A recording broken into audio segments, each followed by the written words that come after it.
semua, perkenalkan nama saya Morris Edward Ditambah. Saya mahasiswa dari Stikes St. Elizabeth Medan, jurusan S1 Keperawatan tingkat pertama. Nah, di video kali ini saya akan menjelaskan tentang edukasi keperawatan dasar 2 di Stikes St. Elizabeth Medan. Nah, langsung saja kita saksikan. Nah, materi kita yang pertama adalah TTV. Apa sih TTV? TTV itu adalah tanda-tanda vital. 5 bagian dari TTV. Yang pertama, suhu, tekanan darah, pernapasan, nadi, dan nyeri. Nah, yang pertama kita bahas dulu tentang suhu. Suhu itu diukur di mana sih?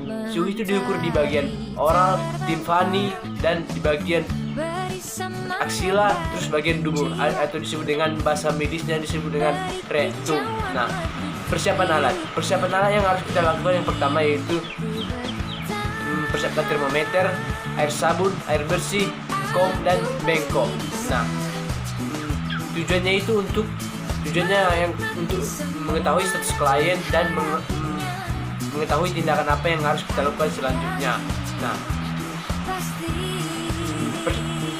Nah, tindakannya itu kita membersihkan bagian ketiak si pasien dari kotoran-kotoran dengan menggunakan air sabun dan air bersih. Setelah itu kita mengambil termometer dan meletakkannya sehingga pasien menjepit termometer dan tangannya seperti ini.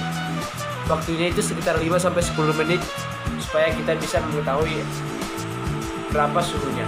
Setelah itu kita ambil suhu, kita lihat berapa derajat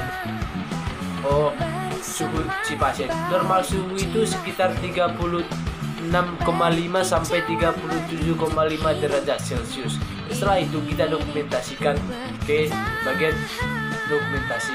Nah, selanjutnya tekanan darah itu alatnya seperti apa? Alatnya itu seperti speedometer, stetoskop, dan alat tulis. Nah, persiapan alat itu sudah selesai. Selanjutnya kita melakukan tindakannya itu kita membersihkan tangan pasien. Setelah itu kita meletakkan benset di bagian tangan pasien dan meletakkan stetoskop di bagian benset tersebut supaya kita mendengarkan bunyi tekanan darahnya.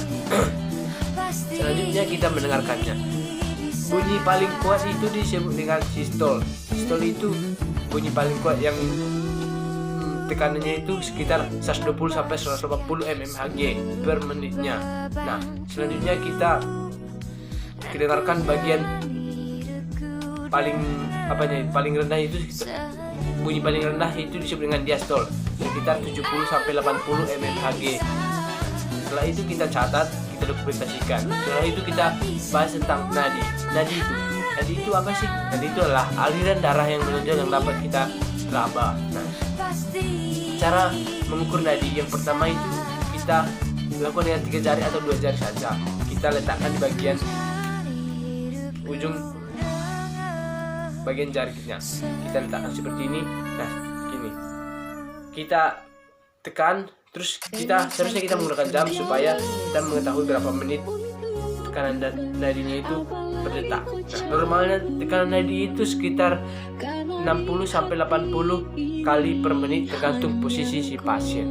Selanjutnya kita bahas tentang pernapasan. Pernapasan yang normal itu sekitar 16 sampai 20 atau 16 sampai 22 kali per menit. Pernapasan itu kita ukur pada saat kita mengukur nadi. Pernapasan itu seperti ini. Kita mengukurnya pada saat kita mengukur nadi, sekalian kita mengukur pernapasan. Nah, selanjutnya kita mengukur nyeri. Nyeri itu adalah perasaan tidak nyaman yang dialami oleh si pasien. Nyeri itu dapat kita buat rumusnya seperti PQRS, yaitu variatif, kualitatif, region, severity, dan time. Variatif itu adalah penyebab. Apa penyebab nyeri tersebut? Yang kedua itu kualitatif. Apa kualitas berapa sih nyeri tersebut? Yang ketiga ada region atau tempat. Mana sih tempat nyeri itu? Di bagian pipi kah, bagian tangan, atau bagian kepala? Yang selanjutnya ada severity atau skala. Skala berapa nyerinya? Skala nyerinya itu terdiri dari 1 sampai 10. Antara 1 sampai 3 disebut skala nyeri biasa. Antara 4 sampai 7 disebut skala nyeri sedang. antara 8 sampai 10 minggu baru disebut skala nyeri berat. Nah, selanjutnya kita lihat waktu berat. Kapan sih waktunya itu muncul nyeri itu? Nah, kita lakukan dokumentasi tersebut.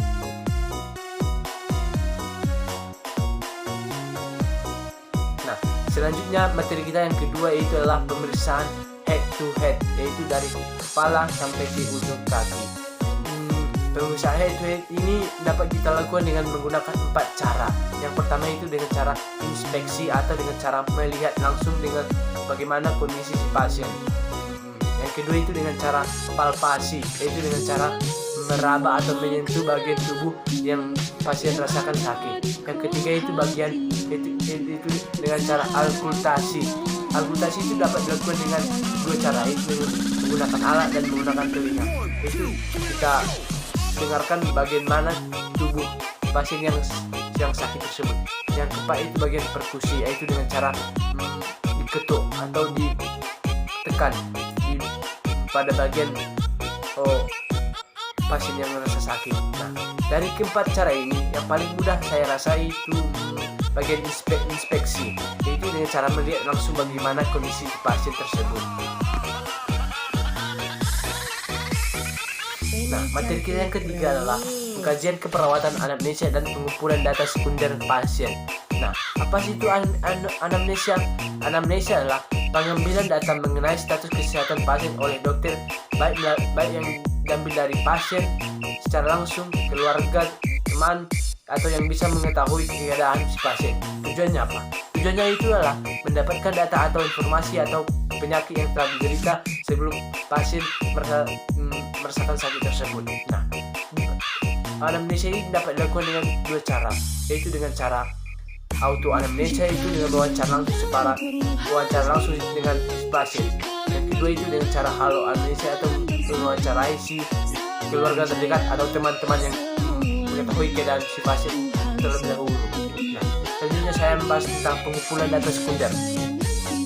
Apa sih yang dimaksud dengan pengumpulan data sekunder? Pengumpulan data sekunder adalah data penelitian yang diperoleh baik berupa dokumentasi atau buku-buku atau topik yang diteliti data sebagai data pendukung untuk mengambil kesimpulan bagaimana keadaan atau kondisi si pasien.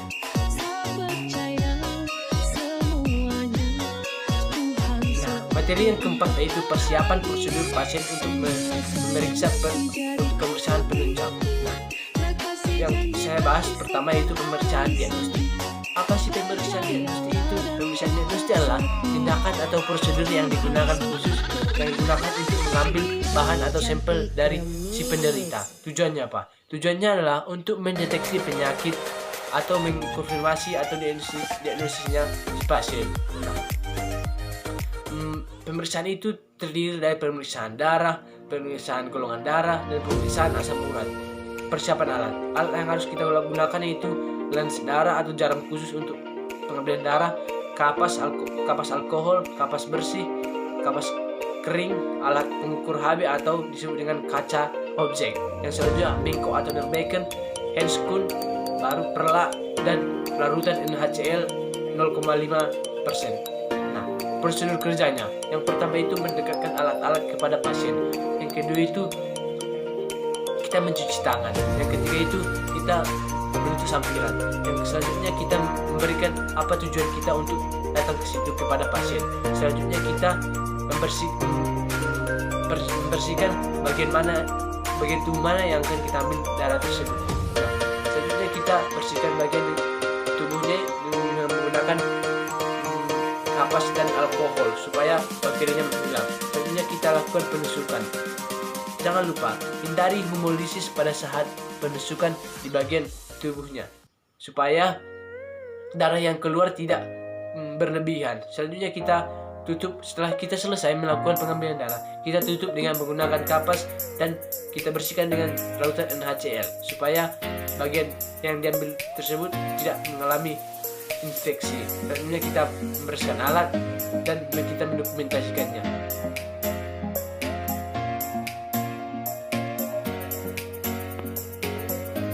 Materi kita yang kelima yaitu pengendalian infeksi dasar. Nah, apa Apa sih infeksi nosokomial itu? Infeksi nosokomial adalah infeksi dari rumah sakit, baik dari pasien ke orang lain dan orang lain ke pasien. Nah, infeksi nosokomial ini juga mengalami masa inkubasi. Seperti contohnya kita mengalami saat ini virus corona. Nah, virus corona itu tersebar karena dari orang lain ke orang lain, sehingga itu mengalami masa inkubasi. Nah, cara untuk mengatasinya itu dengan cara sterilisasi, yaitu membersihkan atau mensterilkan alat-alat yang harus kita gunakan setelah kita menggunakannya. Mensterilisasikan ini dapat dilakukan dengan cara sterilisasi dengan uap, panas kering, penyaringan, gas dan radiasi. Setelah itu kita lakukan disinfekasi atau proses pembuangan mikroorganisme patogen pada objek yang tidak hidup dengan pengecualian pada endospora bakteri.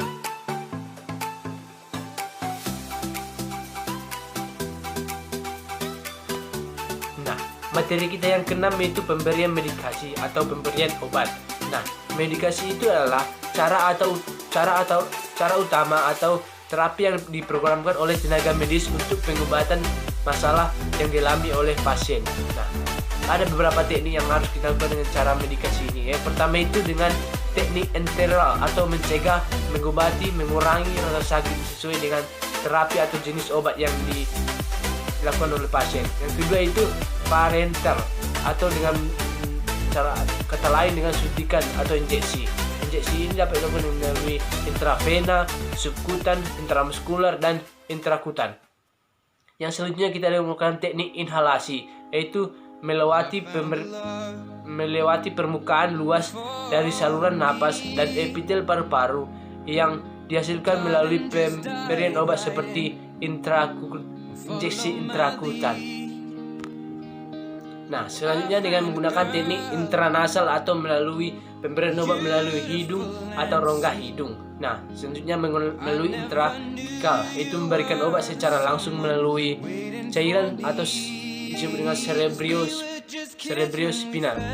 Nah, selanjutnya dengan menggunakan cara topikal, yaitu melalui mata, pemberian obat melalui mata. Selanjutnya kita lakukan pengobatan dengan pemberian obat secara rektal melalui bagian rektum atau bagian anus si pasien.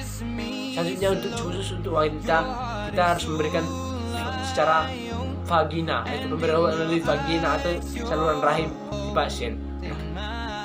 Nah, sebelum kita melakukan medikasi ini, kita harus mengetahui 12 benar pemberian obat, yaitu seperti benar obat, benar dosis, benar pasien, benar cara pemberian obat, benar waktu, benar dokumentasi, benar pendidikan, benar pasien, benar pekerjaan, benar evaluasi, dan reaksi terhadap makanan dan obat. Nah, jenis-jenis obat, yaitu ada obat bebas, obat bebas terbatas, bebas obat narkotika atau psikotropika, dan obat keras.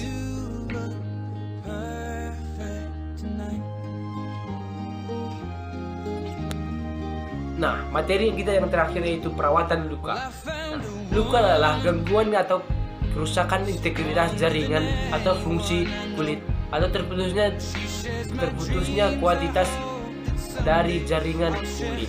Nah, faktor penyembuhan luka itu terdiri dari trauma, tekanan, dan gangguan vaskular atau medikasi lainnya. Jenis-jenis kulit. Jenis-jenis kulit ini dibedakan berdasarkan kategori, yaitu ada luka asiden dan luka bedah. Berdasarkan integritas kulit ada luka terbuka dan luka tertutup. Berdasarkan besar atau ringannya luka itu vulnasi dan vulnasi simpleks, luka dan vulnasi komplikasi. Berdasarkan deskriptor itu luka. Selanjutnya berdasarkan bakteriologinya. Nah, proses penyembuhannya. Proses penyembuhan itu terdiri dari 3 tahap. Yang pertama itu tahap inflamasi sekitar 0, sampai 0 hari sampai 3 hari. Yang kedua fase proliferasi, yaitu sekitar 2 sampai 24 hari sehingga luka sembuh.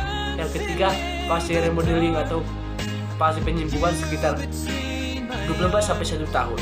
Nah, faktor penyembuhan luka itu terdiri dari usia. Semakin muda orang yang terluka, maka luka itu semakin cepat sembuh karena jaringannya masih komplit.